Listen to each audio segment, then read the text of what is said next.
I think we're done for the evening. Quick run through. What are proteins? Biomolecules. They can be enzymes. They can be DNA replication proteins, transmembrane proteins, structural proteins. We haven't even talked about things like cytokines, hormones, and signaling molecules that allow cells to talk to each other, but they are proteins as well.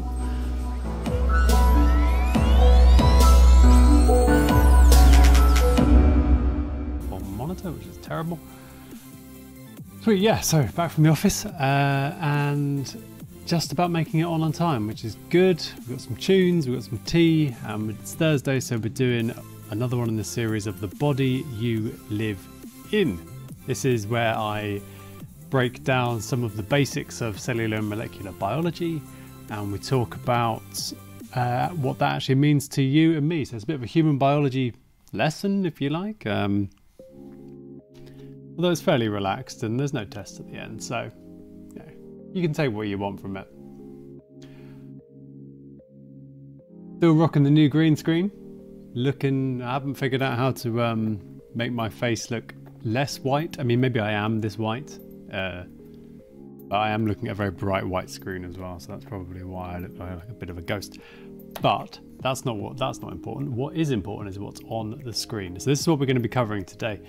We have got, we're going to be discussing a lot of things around protein structure and function, but I've, as I normally do, broke it down into these 5 bullet points. We're going to be looking at what proteins are and what they do, general overview, what they're made out of, how they're made, what happens when they go wrong, and then we're going to focus a little bit at the end around dietary protein versus cellular protein, because the majority of people watching are going to be familiar with the term protein in terms of dietary protein, in terms of what's on the back of a label, how much protein has it got.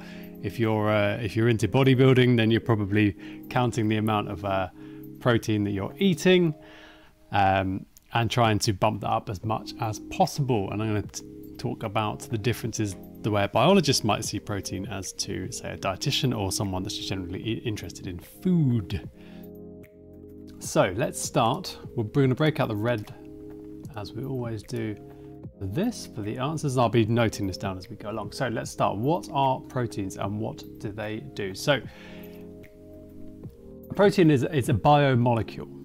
Okay, it's one of the most important types of biomolecules you've got in your cells. If you think of biomolecules as things like DNA is a biomolecule, fats are biomolecules, lipids, as we call them, are biomolecules, and proteins are one of the major subfamilies of biomolecules. So,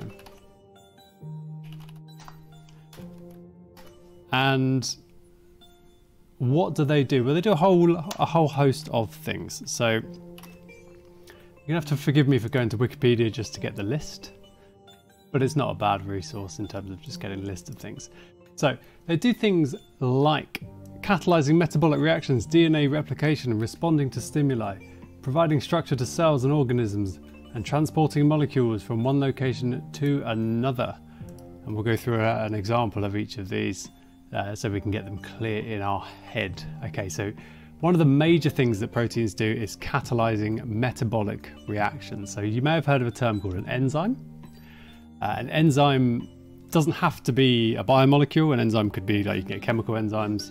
But effectively an enzyme is a substance or molecule that allows a reaction to take place and remains unchanged at the end of the reaction. So if you hear about things, if you're a chemist and you might have a chemical enzyme reaction, if you're a biologist, you're generally going to be looking at the molecular biology enzyme reactions. So one of the things they do is they act as an enzyme. And an enzyme is a catalyst for a reaction. Remains unchanged at the end.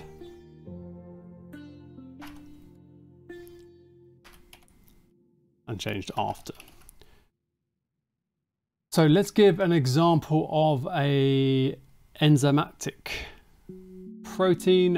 Just thinking of any of them off the top of my head, to be honest, the majority of proteins are in fact enzymes. What can we look at? Proteins as enzymes. Right. So this will give us like an idea of what it will do. Okay, so we're going to have a look at something called a kinase. And a kinase is a group of molecules that add phosphate groups to other molecules. Okay, so in cellular and molecular biology, we haven't really covered this yet, but I will do it in a later lesson. Phosphorylation can activate, we call it activating, molecules, other structures, right? And phosphorylation is effectively just the addition of a phosphate onto a protein, and that reaction, so the addition of a phosphate onto a protein, is performed by another protein called a kinase, and you get hundreds of different kinases in each of your cells, and they all phosphorylate certain other proteins. But the fact that they are kinases mean that they add phosphate groups to structures. Okay, so let's just search for a kinase reaction. Oh, this is going to give us all the chemistry.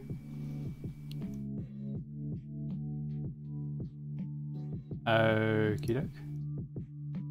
I zoom in on this.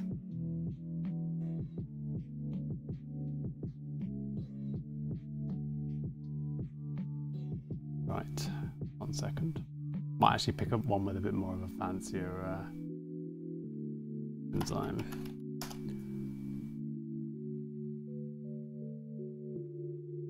All right.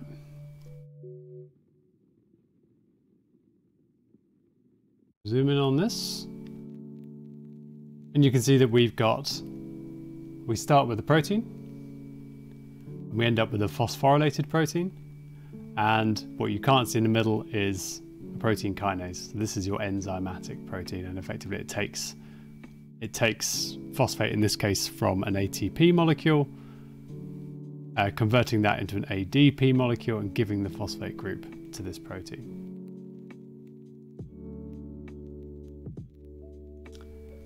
And okay, so let's e.g. kinases,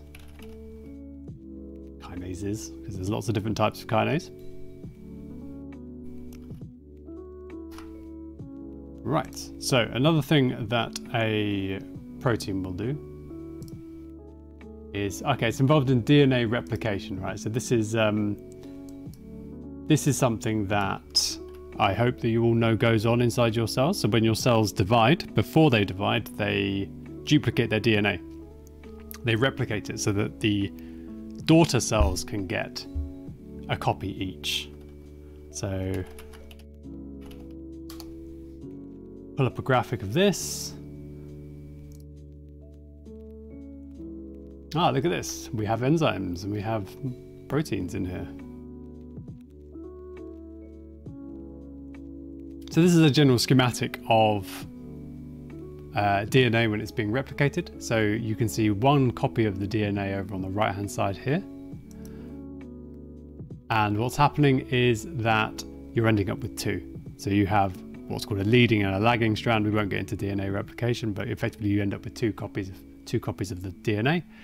And what's performing that is a bunch of different proteins. So you can see here, I can count DNA polymerase, that's a protein. DNA ligase, that's a protein. RNA primer is not a protein. DNA primase is a protein. Topoisomerase is a protein. And that's a different DNA polymerase. So you can see here that in fact 1, 2, 3, 4, 5 different proteins are involved in DNA replication. So, you know, they effectively coordinate a lot of different responses in DNA replication. So they're involved in DNA replication.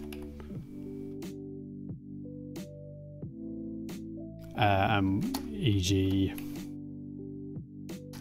DNA polymerase.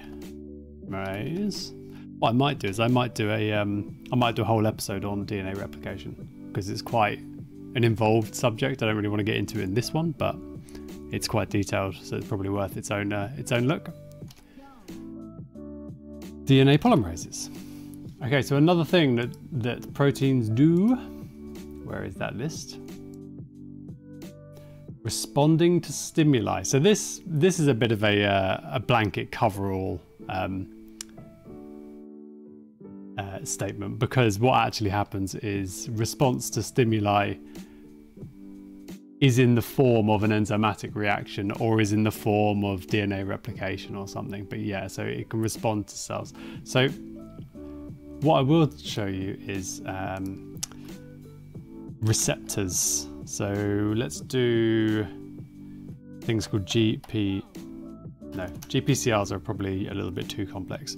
Let's do ion channels.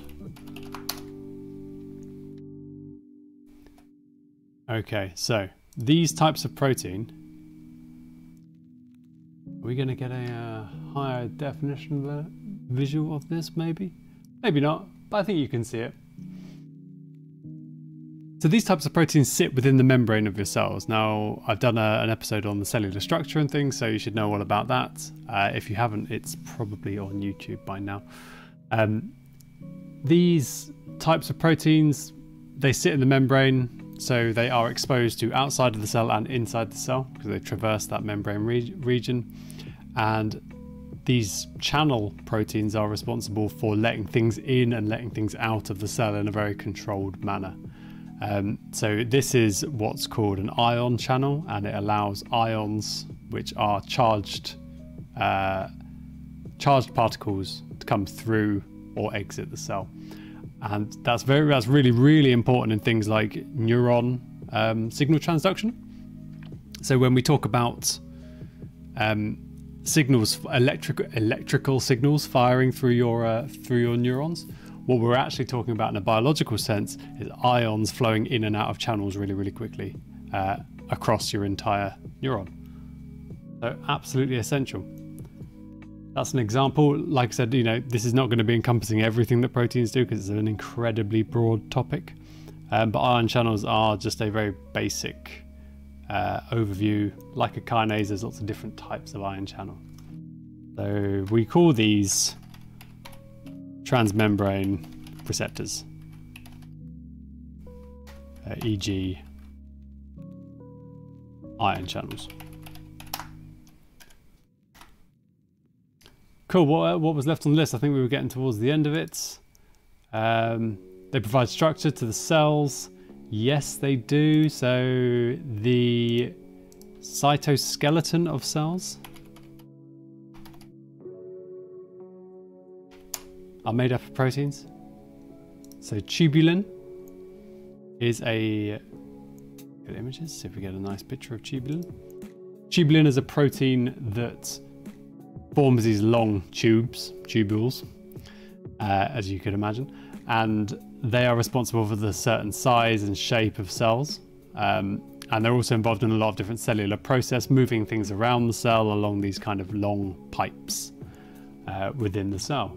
Another type would be actin filaments, which are a smaller filament but nonetheless as important. So structural,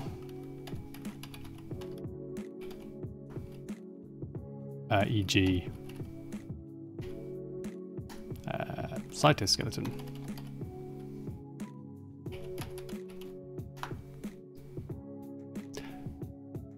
So in short, the answer to what are proteins and what do they do, they're biomolecules that basically do everything. They are arguably the most important biomolecule going.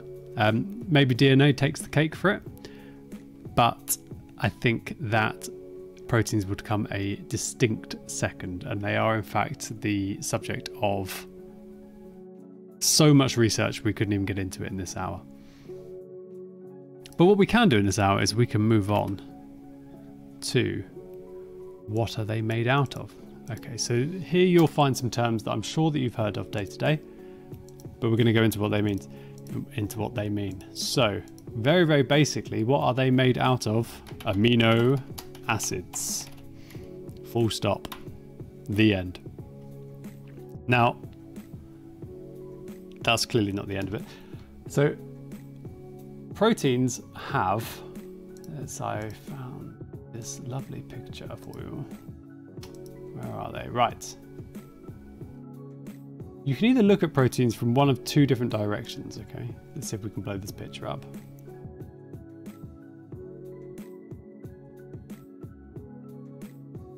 I accept the cookies. Give me the advertising.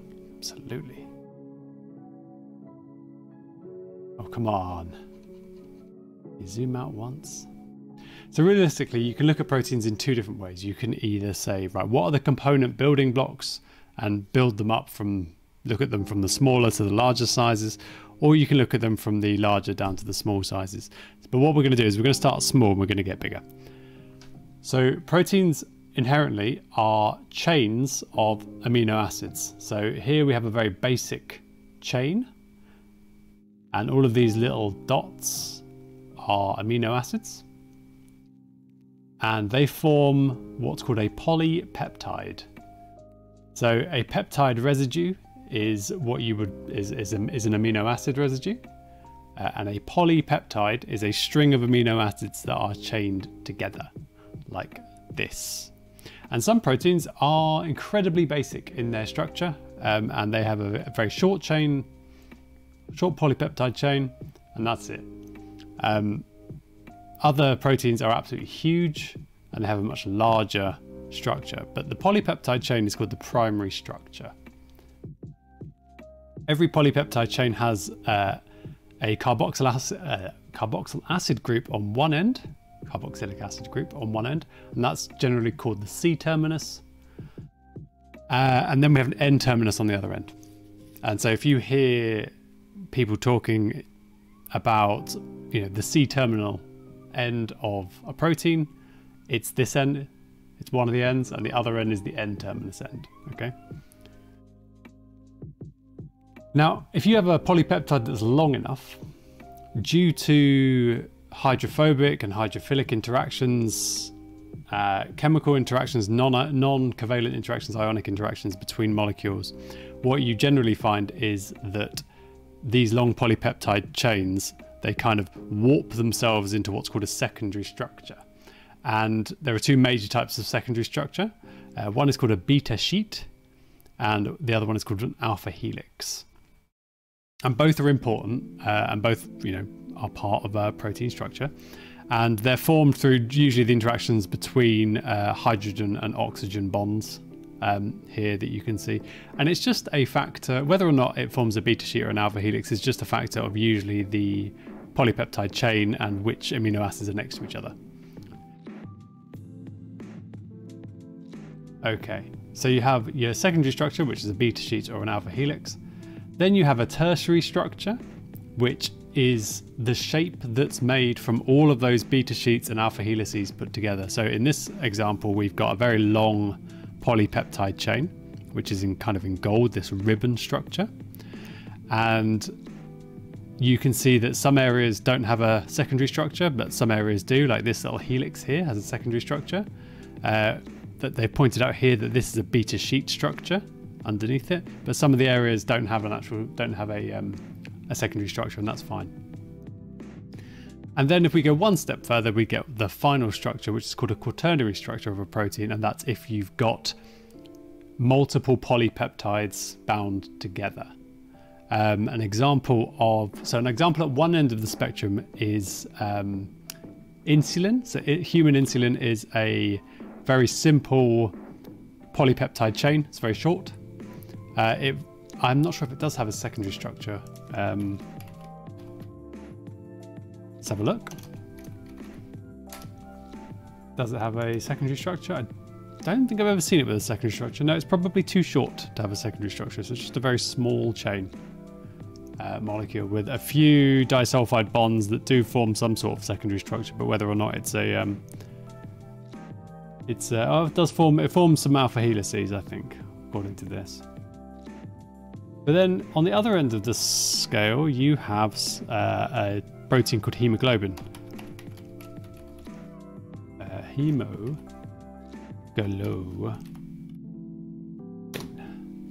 structure. Now, hemoglobin structure is pretty big. Okay, hemoglobin structure actually has 4 subunits. So this is a, what did we say it was? A quaternary structure. I think if we go back to our structure diagram, yeah, quaternary structure. It's got more than one amino. It's got more than one polypeptide chain in its form. It's got, you know, beta 1, beta 2, alpha 2, and alpha 1. And so that's fairly normal game as well. I've just picked it out because it's a standard kind of example that they give. Okay, so let's go back to this. They're made from amino acids. Amino acids form what are called polypeptide chains.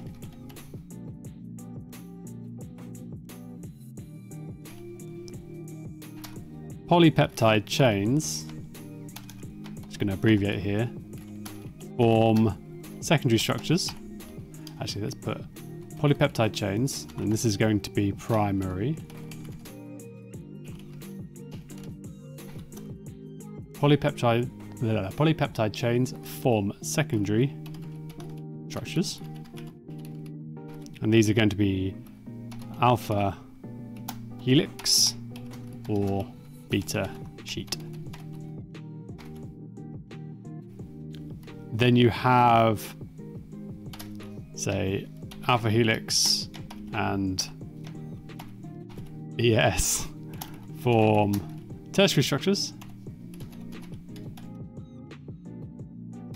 And this is kind of your single chain that contains both alpha helices and beta sheets.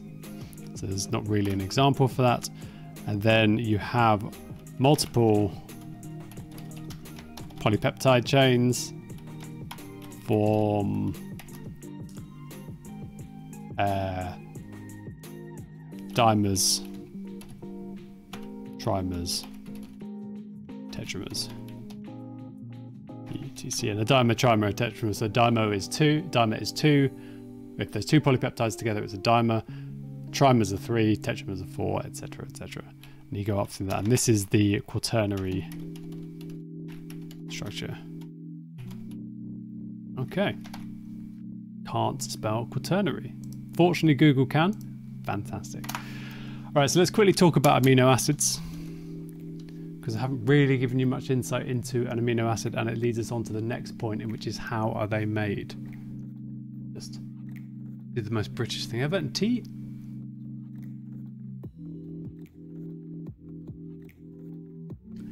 Important stuff.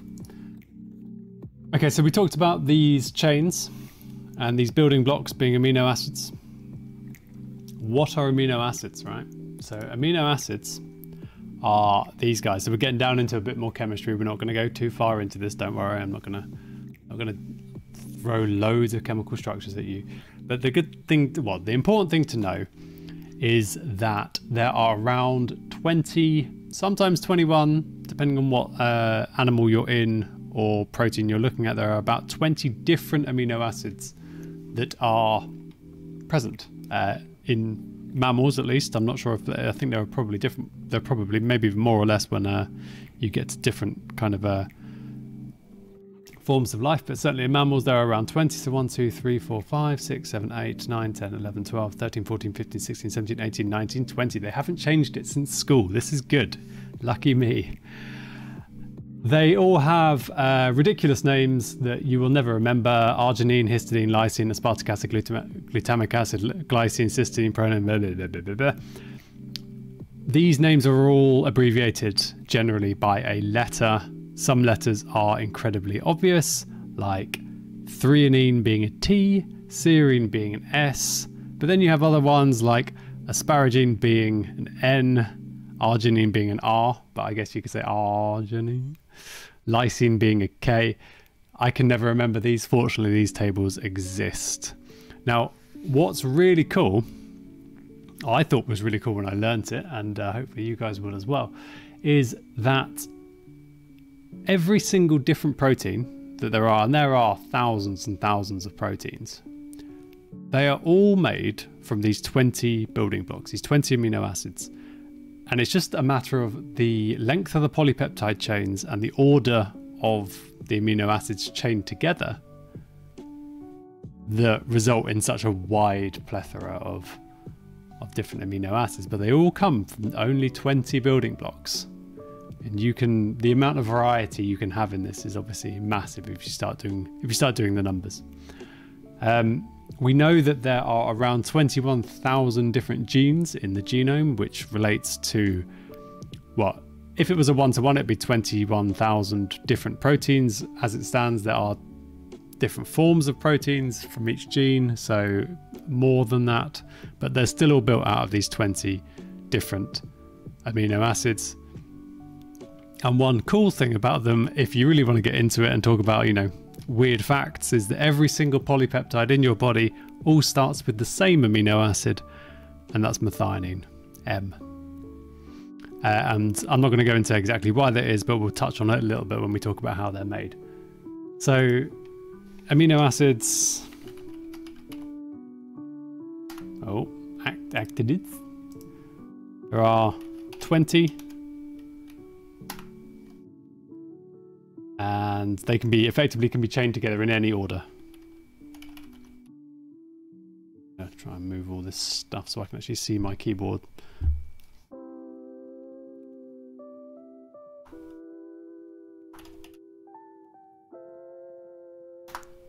Okay, so they're chained together in any order to form any length. Wow. So let's go on to the good stuff. So let's quickly recap. We know that proteins are biomolecules that act on it. They do a variety of different things. They act as enzymes.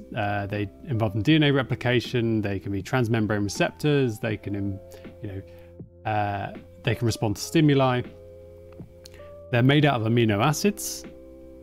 The amino acids form polypeptide chains, and those polypeptide chains can fold themselves into a variety of different shapes.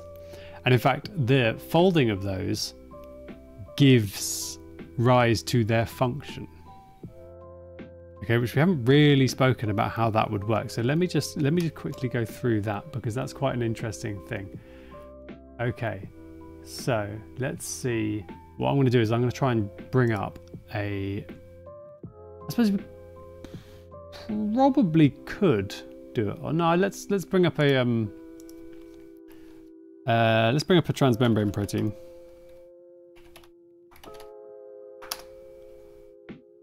Yeah, okay, this will be easier to actually explain.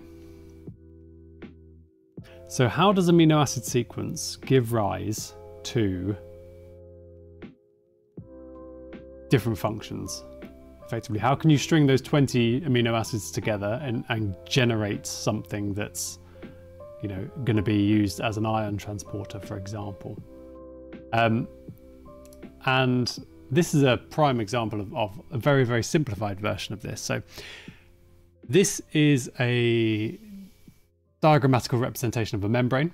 So the blue orbs with the green tails, they are the phospholipid membrane. And what you need to know is that on the top and the bottom, so of this membrane, either side of this membrane, molecules like water, they're called hydrophilic molecules. In the middle of this is effectively a layer of oil. And oil and water don't really mix. And so amino acids are either what are called lipophilic, or hydrophilic, or hydrophobic, or lipophobic, whether or not they like or don't like water or lipids, which are fat, okay? So what we've got here is, in the red, we will have a series of this is the amino acid chain that is looping back and forth through this membrane. And in red, we will have amino acids that are hydrophilic. And if they're hydrophilic, they're lipophobic. So they like water, they don't like fat. So they're not going to go into this membrane. They're not going to get close to it at all. And that's by virtue of their chemical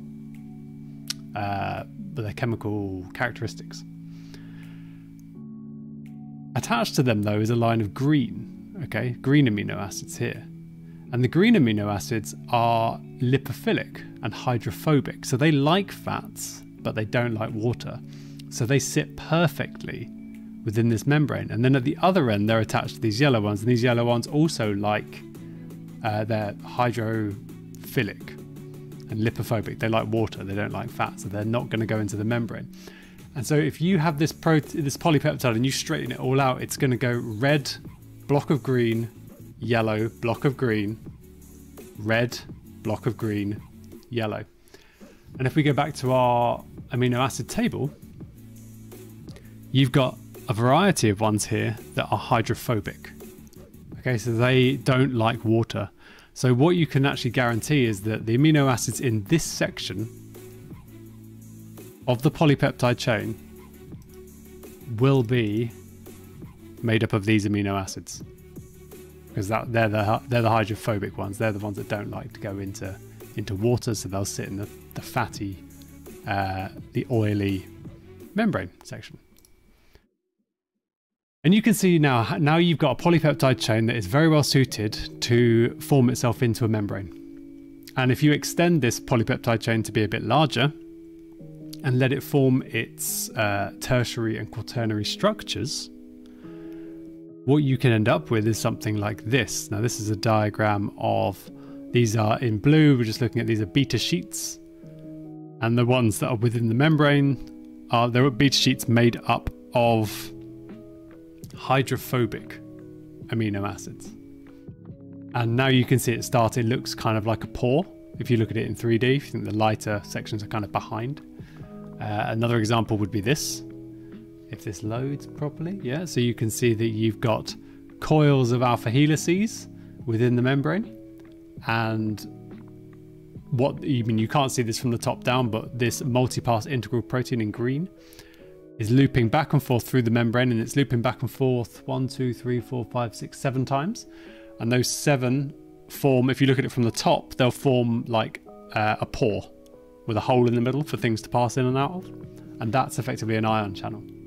And that's kind of how it works. So that is how, that is an example of how the order of amino acids and the certain amino acids that you use give rise to certain functions. Very, very briefly. And I'll say it can be chained together in any order or length to define function. And this works not only in things like channel proteins, but it will also be in, say, enzymatic reactions, catalysts for reactions. So what they will have is they will have, instead of a transmembrane region, they might have something called an active site, which is an area within the protein that is actually responsible for, say like in kinases, they're responsible for adding the phosphate group at that site in that little region. So define function. Chain together in any order length to define function. So we can say e.g. hydrophobic amino acids for membranes. Very, very basically. But it all comes from these 20.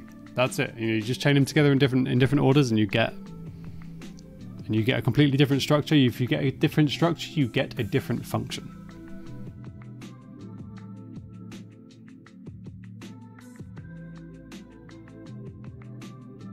Right. How are they made? Well, if you've seen my episode on DNA, then you may be halfway there. If not, let's do this. Okay, so there's something in molecular biology called the central dogma of molecular biology. And what this means is it's the relationship between DNA and proteins. So you may have heard that DNA is a code for proteins. I'm about to show you exactly what that actually means in practice. So DNA sits in the nucleus of a cell, and a copy of a region of DNA is made, and that copy is made out of something called RNA. And with high fidelity, it copies a section of the DNA into another molecule called RNA that leaves the nucleus. DNA stays in the nucleus, RNA leaves the nucleus, and it interacts with something called a ribosome. Now, a ribosome is what's called an organelle. An organelle is a small, well, it's actually, no, it's a large structure, like a large physical structure within a cell that has a selective purpose and a function. And the ribosome's function is to take RNA and do something called translation, which translates it into a protein. And it does that through reading of a codon. So let's find this. All right. So let's go through this nice and slow because this can be a little bit confusing first time round. This is your RNA molecule. So this is your copy of your DNA, and it feeds itself like it feeds itself into the ribosome like a roller. It gets rolled into the ribosome, if you like. Now, the mRNA has, like the DNA, it has certain molecules in a specific order. That's the code. It's got a C, a G, a U, a G, an A, a C, an A, a G, and it's in a specific order.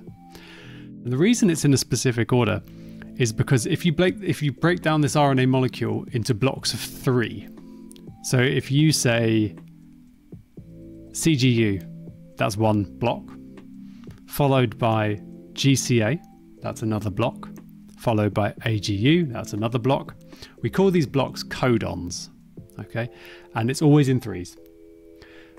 And what happens within the ribosome is there are these other structures. And these other structures are called tRNA. It stands for transfer RNA. And on the end of these tRNA molecules are these codes, these UCA, right? And we know from the DNA that the double helix is formed with these letters, these, CAG, that kind of thing. They always have an opposite member. So A always binds to T, G always binds to C. So if you have a codon on the mRNA that's AGU, okay, in this case mRNA translates G into T into U, but it's a little bit confusing, but we'll just go with it. Then A's can only ever bind U, G's can only ever bind C, and U can only ever bind A, right? So what happens is that when the ribosome reads AGU, it's looking for a tRNA molecule with the corresponding UCA to bind onto it. And if it finds a molecule with UCA, sure enough, it will bind to the mRNA and it will signal to the ribosome, this is correct, we're in the slot here. The thing I haven't told you about is on the end of the tRNA is the amino acid. Okay, so the ribosome doesn't really care about the amino acid. It really cares about matching up the mRNA with the bases on the bottom of the tRNA molecules. And when it does that, all the ribosome does is it allows the tRNA to kind of move in a little bit further into the ribosome, and that will go to the right here. And it will bring in another tRNA behind it, depending on what code is behind it. And when two of them are together, it will bind the amino acids together to form this polypeptide. So what you see is mRNA going in, being read by the ribosome, and depending on the code, certain amino acids are pieced together behind each other on a long growing chain that's kind of spat out the top of the ribosome. And this all happens very, very quickly. And effectively the ribosome is making sure that the right amino acid goes on after each other, because these tRNAs are floating around all over the place. So there'll be loads of tRNAs with, say, a certain amino acid on it, with a certain block 3 codon on the base. And what we can actually do is I can show you amino acid. No, it's going to be, yeah, it will be amino acid codon table. Yeah. This is it. So let's zoom in a little bit on this. Hopefully it will be a bit crisper, maybe. We could just zoom in on this. I accept the cookies. Send me some advertising stuff. Okay, this is a little bit low res, but you know we get the we can get the idea anyway. So if you think of the first position, second position, third position of the codon. So what we need to do is we'll say your codon is on your mRNA molecule is CCC, right?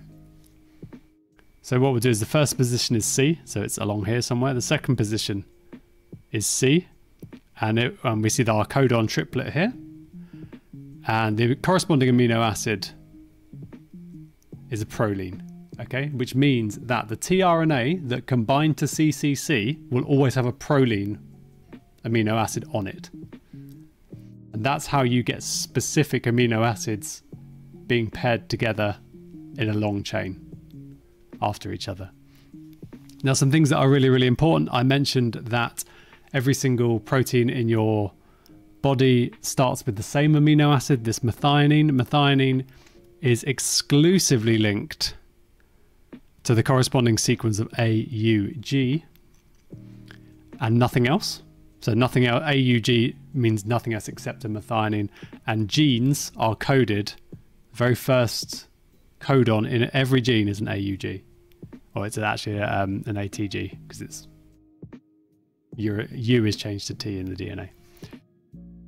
So that's why you always have methionine as the first one, and that I believe is also a factor in ribosome function. Like ribosomes, if they don't have any mRNA in them, will still have this start codon ready and waiting to go because it knows it's always the first one. There's a few other important ones. So how do you know when to stop the chain? You stop the chain when the ribosome reads UAA, UAG, or UGA. If it reads those, the tRNA molecule doesn't have a amino acid attached to it, and therefore you don't get continuation of the line. If you don't get continuation of the line, your polypeptide has finished. So stop codons, they're called, are the end of the line for the polypeptide. It's done. So let's go down to this. Right, we've got a lot to kind of digest into this. Okay, so deep breath. How are they made? Right, so DNA is converted to RNA in the nucleus.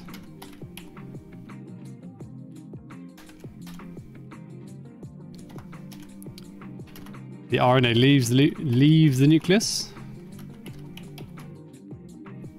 and enters the ribosome.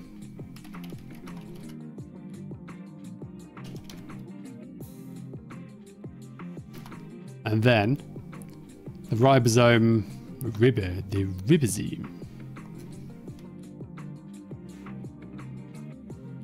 So the ribosome reads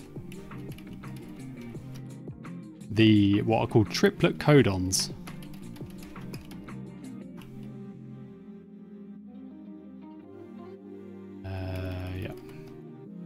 Triplet codons of the RNA and attaches the corresponding tRNA molecule.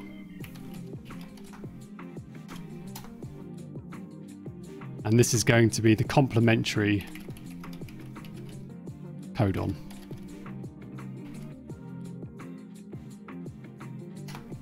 And then when you have two tRNA molecules that are bound to the correct mRNA, two correct tRNA molecules that have been recognized. So two tRNAs in the ribosome equals amino acids linked together. And then you have what's called the polypeptide chain forms. Now what I'll try and do is let me see if I can bring up a video, because there is a very, very good video. This is, which I have done before. This one, shown it before on this channel.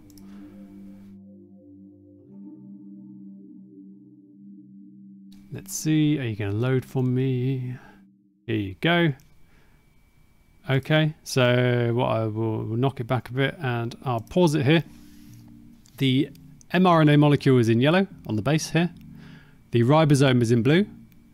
The tRNA molecules are in green, and you can just see a speck of red on the tRNA molecule that's going into the ribosome. That will be added to the chain, the polypeptide chain spewing out the top. Let's run this through, and you can see what's happening here is that new tRNAs are coming in, they're binding, and the polypeptide chain is being formed. And out it goes, like so. And it's kind of, the ribosome is moving along the mRNA molecule.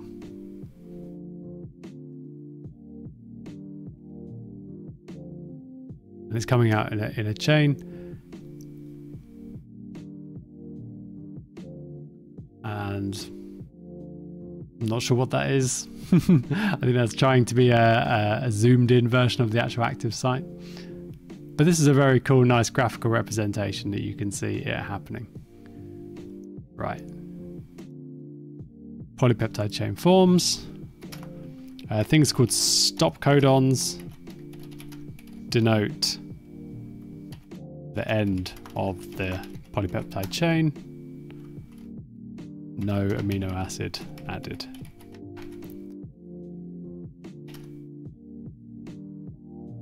Okay, so the last thing I want to talk about on how they're made is something called PTM, which stands for post translational modification. I don't want to go too far into this because this could be a lesson in itself, but PTM is any change that occurs to the protein after translation has happened. So translation is effectively everything from the ribosome onwards. PTMs happen after the translation. So this could be phosphorylation. Phosphorylation, where a phosphate group is added, maybe by another enzyme, probably by kinase. That's an example of a PTM. You can get what's called splicing, which is where you have what's called a polyprotein, which is one single long amino acid, one single long polypeptide chain that's evolved to actually be then cut up after it's been made, and then those individual pieces form their own proteins. That actually happens quite a lot in viral genomes. Splicing, methylation,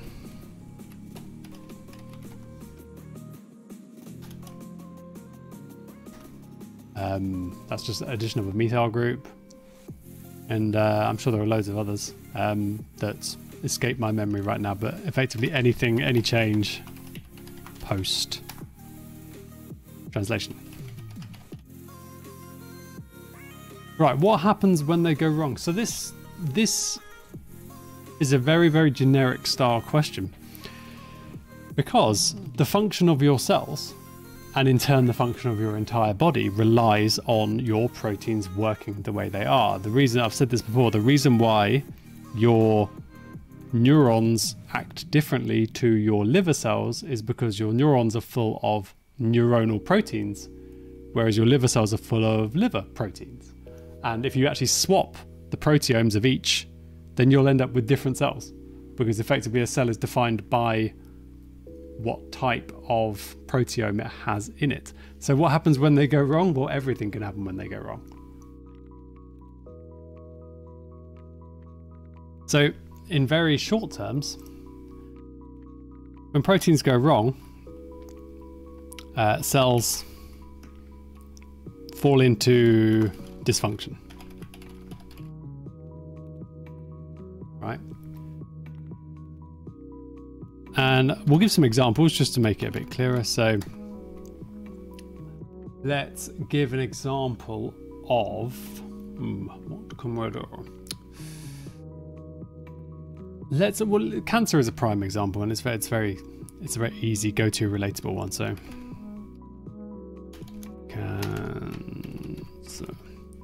So in cancer, you have one thing that goes wrong with your proteins in cancer is you have these proteins called tumor suppressor genes. Well, they're called tumor suppressor proteins, but they come from tumor suppressor genes. They're coded by that. Called tumor suppressors, and their job is to what's called regulate the cell cycle. So they only let your cells divide when they need to divide. They're like a gate. They're like a checkpoint, a gate, right? And if the gene gets mutated, if the genes that encode these get mutated through damage, maybe UV in skin cells, what happens is your tumor suppressors can become damaged, and if they become damaged in a certain way, then they cease to operate. So tumor suppressors fail to operate properly, right? And this might result in uncontrolled. So then what you have is a protein that regulates the cell cycle not doing its job properly. And if you don't have regulation of the cell cycle, you have uncontrolled growth.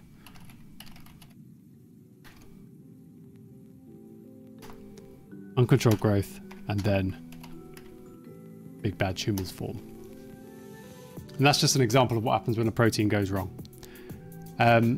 Another interesting point, I mean, this isn't exactly one when proteins go wrong, but let's talk, it's very pertinent to talk about viruses right now because we're in the middle of a pandemic. The way in which some viruses kill your cells and in turn damage your body is they actually hijack the ribosomes for their own benefit. Okay, so if you think of a virus as a piece of genetic information, a piece of DNA or a piece of RNA, and coated in a protein shell, what happens is that gets into your cells, and the viral genome, your cell doesn't know that it's a viral genome. Your cell thinks, oh, this is just a normal piece of RNA. I'm going to make a protein. But of course, the protein that's being made is a viral protein, okay? And what generally happens is that the virus kind of takes over the machinery. It pumps out loads of this, generates tons and tons of RNA, much more than, like, without any regulation, so much more than your cell would actually produce itself. This RNA is still fed inside the ribosome because the ribosome doesn't know any different. And then it just produces proteins. It's just a machine. The problem comes is that whilst that's happening, your proteins are not being made, and your cells slowly fill up with virus protein. And these viral proteins start to form viruses. What they do is they start to encapsulate the genetic material from the virus that's also been replicated by your or its viral replication genomic replication mechanisms. So viruses hijack ribosomes to produce viral proteins and fill up the cell. And indeed, some viruses, some nasty ones, the reason why they end up killing you is because your cells become so full of virus proteins that they just burst. And Ebola is a classical one for that. So what happens with the Ebola virus is that your cells effectively fill up and become engorged with Ebola proteins. The cells can't function anymore, so they're not doing their job, and eventually they burst, releasing tons and tons, well, not tons, but lots and lots of virus particles. And you can see that by, effectively people's I mean, a colloquialism is that you effectively melt inside your own skin. That's because your tissue falls apart because it's only producing viruses. It's not producing anything else. You effectively turn yourself into a massive pot of Ebola. So not great. What happens when they go wrong? Everything.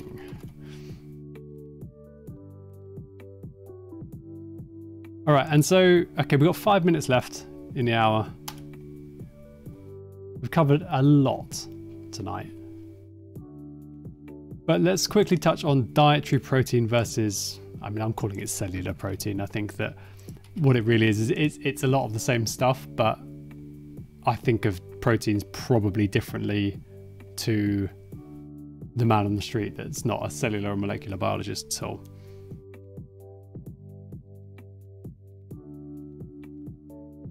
So we've discussed cellular proteins. That is exactly what we've just discussed up here.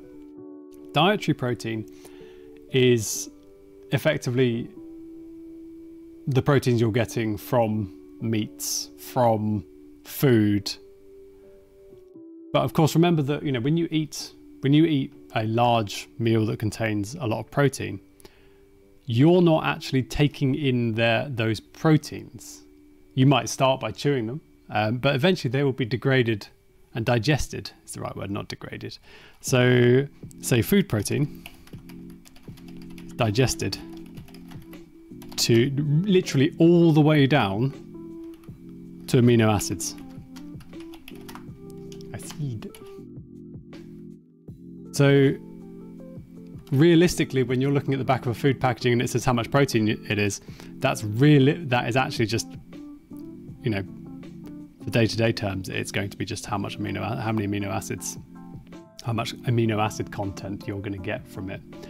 And bear in mind, you know, you need amino acids. There are 20 of them. And we haven't talked about at all, but I did want to mention, and is that, oh, where's it gone? You have 20 of them, but you can't make all of them yourself. So you have what are called the essential amino acids. You may have heard of this term already, essential amino acids, non-essential amino acids. Very different from essential oils. Don't get them confused. This is some true science right here. Okay, so non-essential amino acids you can make. Your body, you know, if you never ate any protein whatsoever, your body would make all of these. What it can't make are these: histidine, isoleucine, leucine, lysine, methionine, phenylalanine, threonine, tryptophan, and valine. You can't make those. You have to get them from your diet, which means you have to have protein in your diet to digest down into these amino acids. Now, because, you know, as we've discussed, the protein structure in general is determined by the amino acid content. You won't find proteins out there that are just histidine and just isoleucine. That they wouldn't exist. They all come with non-essentials as well, but you can't make the non-essentials, so you've got to take that from your food, and that's important. Into amino acids, essential amino acids can't be synthesized in the body. You must eat these. Now, contrary to popular belief, the essential amino acids are present in a plant-based diet as well. Less so in a vegan-based diet, but you can find these in nature, and you don't have to be, you know, it's not a reason for, you know, eating meat. You can, of course, buy supplements for this. I mean, I even typed into Google, if I zoom out, I typed in essential amino acids, and the first things that come up are bags and bags of essential amino acid proteins and everything from the fitness and health industry, because they've cottoned on to the fact that got to have protein to make protein. You got a protein that gets digested down into amino acids to then build back up into muscle. And you can't build some of these yourself, So you must have them essential, and that's why they are peddling these. But if you have a balanced diet, you will get all of the essential amino acids. You do not need to supplement. If you haven't got a balanced diet, then you might want to look at supplementation. But that's effectively the difference between dietary protein versus what a biologist would think of as a protein. Generally, when someone says protein to me, I immediately think enzyme, because it's kind of the number one, or I'll think ion channel. And I need to be brought back down to earth when they actually mean whey protein for bodybuilding. So, you know, little things. So I think we're done for the evening. Quick run through what are proteins. Biomolecules. They can be enzymes. They can be DNA replication proteins, transmembrane proteins, structural proteins. We haven't even talked about things like cytokines, hormones, and signaling molecules that allow cells to talk to each other, but they are proteins as well. Everything's made up of amino acids. There are 20 different amino acids. They form polypeptide chains. Those polypeptide chains kind of fold themselves into secondary structures and tertiary structures and quaternary structures in order to perform the functions that we just mentioned. Of the amino acids, there are essential amino acids that you can't get from food. No, sorry. There are essential amino acids that you must get from food that you cannot generate yourself, but the rest of them you can. They are made through the translation of RNA in the cells at the ribosome, and the ribosome uses triplet codons reading the RNA molecule to know which order of amino acids to chain together into your polypeptide. They can undergo post-translational modification, i.e. changes to the structure after translation at the ribosome. Because proteins are so integral to cellular function, they are incredibly important, and if they go wrong, then your cell can cease to function and it can, in fact, and does die very easily. An easy example of this misfunction is tumor suppressors. In cancer, when they are damaged and they don't work properly, you get uncontrolled growth of your cells, which is very bad, forms tumors and cancers, and we know all the bad things that come with that. And proteins are often talked about in day-to-day as dietary proteins. It's important to remember that effectively all the dietary proteins that you eat are broken down into amino acids during digestion, and they're absorbed into your body as amino acids, and then they go back into this whole cycle of the ribosome. So when the amino acids go into the cells, or they're synthesized within the cells, if they're non-essential, they'll be bound to tRNA molecules in a completely different process, and then those tRNA molecules go into this translational framework that we've just talked about. So let's leave it there. I think that does us quite well. I hope you enjoyed it. It's going to be up on YouTube, as all the other ones will be soon enough. You can follow the channel. You can subscribe to the YouTube channel if you really want. Just thank you for listening and sticking around for just over an hour. So good on you. I'll be back next week. Haven't decided what I'm going to be doing then, but I'll be doing something. So I hope to catch you then. Goodbye.